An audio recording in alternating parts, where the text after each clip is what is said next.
안녕하세요, 여명입니다. 이번 시간에는 인버스들에 대해서 차트 분석을 해볼 텐데요. 먼저 코덱스 200 곱보스에 대해서 한번 보도록 하겠습니다. 가장 눈에 띄는 것은 이렇게 거래량이 좀 상승했다는 부분이죠. 거래 평균선들을 돌파하는 모습을 보이고 있는데, 최근에 이렇게 거래가 활발하게 늘었다는 것 자체가 수급 상황이 바뀌었다는 것을 의미하는데요. 그래서 좀 의미 있는 그런 지표인 것 같고요. 그 다음으로 눈에 띄는 것은 파라볼릭 볼이 하단에 위치해 있다는 것입니다. 그래서 이 파라볼릭 볼이 하단에 위치할 경우에 상승 추세로의 전환이 일어났다고 판단하는데, 이러한 지표도 추세 지표로서 많이 쓰는 보조 지표니까 좀 참고를 하셨으면 좋겠습니다. 다음에는 오실레이터 지표죠.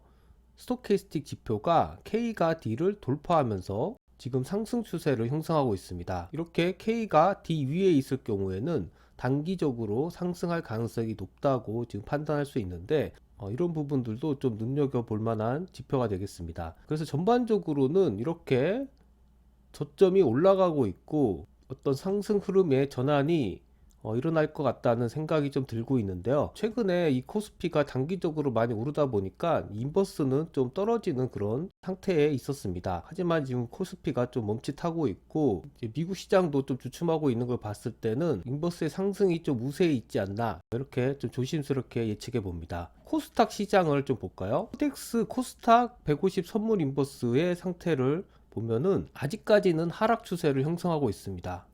그래서 볼린저 밴드로 봤을 때도 지금 하단선이 이렇게 하락을 하고 있고, 파라볼릭 볼도 지금 상단에 이렇게 위치해 있습니다. 이렇게 떨어지고 있는 차트에서 제가 많이 강조했던 부분이 있는데, 어떤 지표냐면은 ADX 지표입니다. 이 ADX가 50 이상이 됐을 때 보통 이 하락하던 추세가 멈출 가능성이 높다고 제가 말씀드렸는데, 지금 코덱스 150 선물 인버스의 상태를 보시면 이 ADX가 50을 넘고 있죠. 그래서 어느 정도의 바닥에 근접하고 있다, 이런 생각이 드는데요. 저점 매수를 할 수 있는 기회라고도 볼 수 있는 것이죠.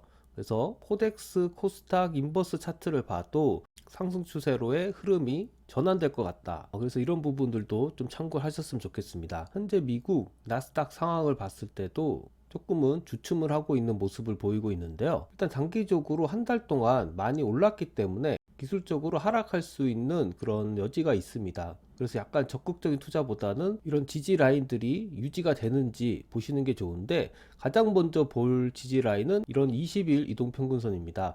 이 20일 이동평균선이 지켜지는지 좀 볼 필요가 있고, 만약에 지켜진다면은 이 20일 선이 깨지지 않는 한 계속 들고 가는 쪽으로 전략을 세우시면 될 것 같습니다.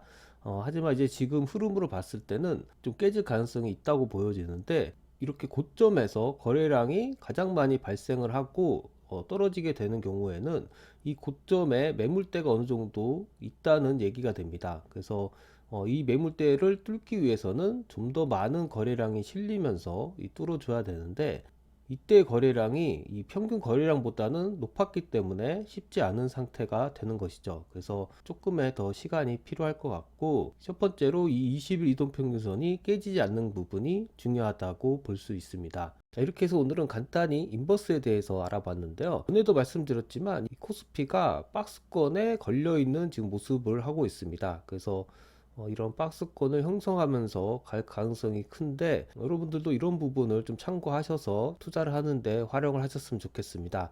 이상으로 방송 마치겠습니다. 감사합니다.